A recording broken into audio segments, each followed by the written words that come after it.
Hi hello ఎలా ఉన్నారు? Hi అండి. ఇది చేపల కర్రీ. ఇది చాలా పూర్వనాడు మన తాతమ్మలు నానమ్మలు అలాంటి వాళ్ళు చేసిన కర్రీ అన్నమాట. మీరు ఎప్పుడు ఇంట్లో చాలామంది ఇప్పుడు నాకు తెలిసినంత వరకు మా అమ్మ కూడా ఉల్లిపాయలు కోసేసి పొయ్యి మీద దాకబెట్టేసి నూనె పోసి ఉల్లిపాయలు వేసి ఉల్లిపాయలు కొంచెం వేగిన తర్వాత మా అమ్మ ముక్కలు వేసి అలా ఇలా దాకుతా ఇలా తిప్పి తర్వాత కారము అవన్నీ వేసి తర్వాత చింతపండు పులుసు వేసేవాళ్ళు. అలా ఉండేదన్నమాట. నాకు అలా తెలుసు. కానీ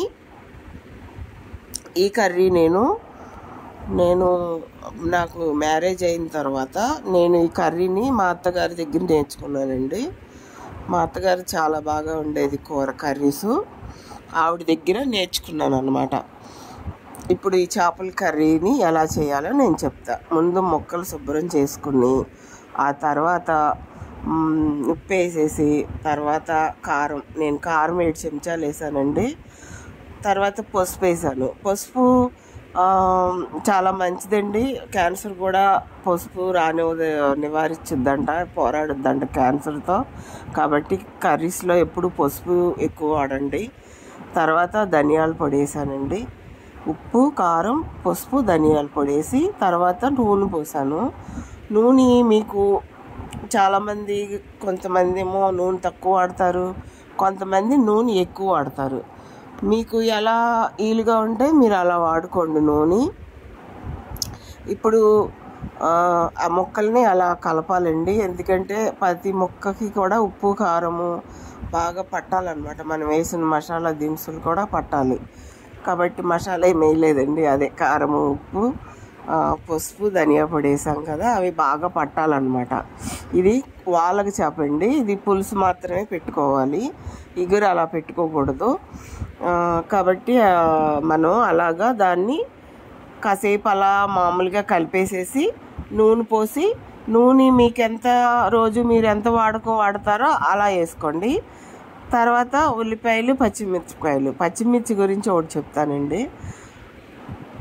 మన చేపల పులుసులో పచ్చిమిరపకాయలు తింటే భలే ఉంటాయండి. మీరు చీల్చేసి మధ్యలో పచ్చిమిర్చి వేసేసుకోండి కర్రీలో పులుసులో. తర్వాత మీరు అన్నం తినేటప్పుడు ఆ ముక్కతో పాటు ఈ పచ్చిమిర్చి కూడా తినండి. బాబా చాలా టేస్టీగా ఉంటుంది. ఒకసారి ట్రై చేయండి. అలా కలిపిన తర్వాత నూనె సాలలేదని నేను కొంచెం వేస్తున్నానండి. మేము నూనె ఎక్కువ వాడతానండి. నేను నీసు కూరల్లో కలిపి ఒక 5 నిమిషాలు వదిలేయాలండి. 5 నిమిషాలు వదిలేసిన తర్వాత నేను చింతపండు నానబెట్టి నేను బాగా పిసికి తీసుకున్నానండి పులుసు వేరే. ఆ పులుసు తీసి పక్కన పెట్టాను. ఇప్పుడు ఆ పులుసు నేను వేస్తున్నాను. ఆ పులుసు వేసేసిన తర్వాత మళ్ళీ మనం చింతపండు ఎక్కువ ఉండాలండి. కర్రీలో చింతపండు ఎక్కువ ఉంటే టేస్ట్గా ఉంటుంది కూర. వేసేసి శుభ్రంగా కలపండి. కలిపి శుభ్రంగా ముక్కకి పట్టాలన్నమాట పులుసు కూడా. తర్వాత ఒక 5 నిమిషాలు వదిలేసేయండి. వదిలేసిన తర్వాత పొయ్యి మీద కర్రీ పెట్టండి. ఉడుకుద్ది, కొత్త ఉడుకుద్దండి. సూపర్గా ఉంటుందండి నిజంగా. ఇది అప్పుడు ఉండేవాళ్ళు కర్రీస్ కాబట్టి చాలా బాగుంటాయి. మీరు ఒక్కసారి నిజంగా ట్రై చేసి బాగుందో లేదో నాకు కామెంట్ చేయండి. ఒక్కసారి వండుకుని చూసి కామెంట్ చేయండి. ఇంకా తర్వాత మనం మసాలా నూరుకుందామండి. అల్లము ఎల్లుల్లిపాయ జీలకర్ర ఇవి చిన్న రోళ్ళు ఉంటే మనం రోట్లో నూరేసుకోవచ్చండి. మిక్సీ అవసరం లేదు. ఇలా నూరుకుంటే మంచిది, బాగుంటుంది కూడా. కర్రీ టేస్టీగా ఉంటుంది. ఎల్లుల్లిపాయ మనకి గ్యాస్ ట్రబుల్ ఉన్న వాళ్ళందరికీ కూడా చాలా మంచిది. అల్లం కూడా నీసు వాసన లేకుండా నివారిస్తుంది.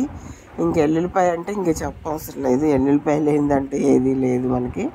ఎల్లుల్లిపాయ కూడానండి చర్మ సౌందర్యాన్ని కాపాడుద్దండి. చాలామంది మొన్న నేను ఒక మ్యాగజైన్లో కూడా చదివాను.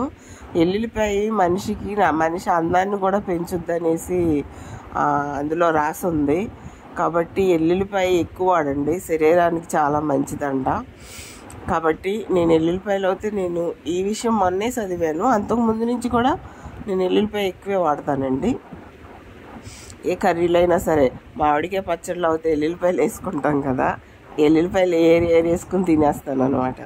అదిగోండి కూర రెడీ అయింది, చాలా టేస్టీగా ఉంటుంది. మీకు నచ్చితే నిజంగా అద్భుతంగా ఉంటుంది, ట్రై చేయండి. మీకు నా కర్రీ నచ్చింది అనుకుంటే లైక్ చేయండి, షేర్ చేయండి, కామెంట్ చేయండి, సబ్స్క్రైబ్ చేసి నన్ను సపోర్ట్ చేయండి. ఎందుకంటే మోటివేషన్ అయితే నేను ఇలాంటి వీడియోస్ కాదు, అసలు అద్భుతమైన వీడియోలు చేస్తానండి.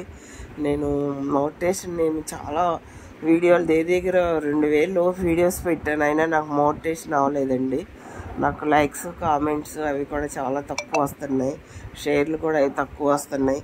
ప్లీజ్ దయచేసి నా ఛానల్ని సబ్స్క్రైబ్ చేయండి, లైక్ చేయండి, షేర్ చేయండి. ఈ పులుసు మాత్రం తప్పకుండా వండుకుని తింటారని కోరుకుంటున్నాను.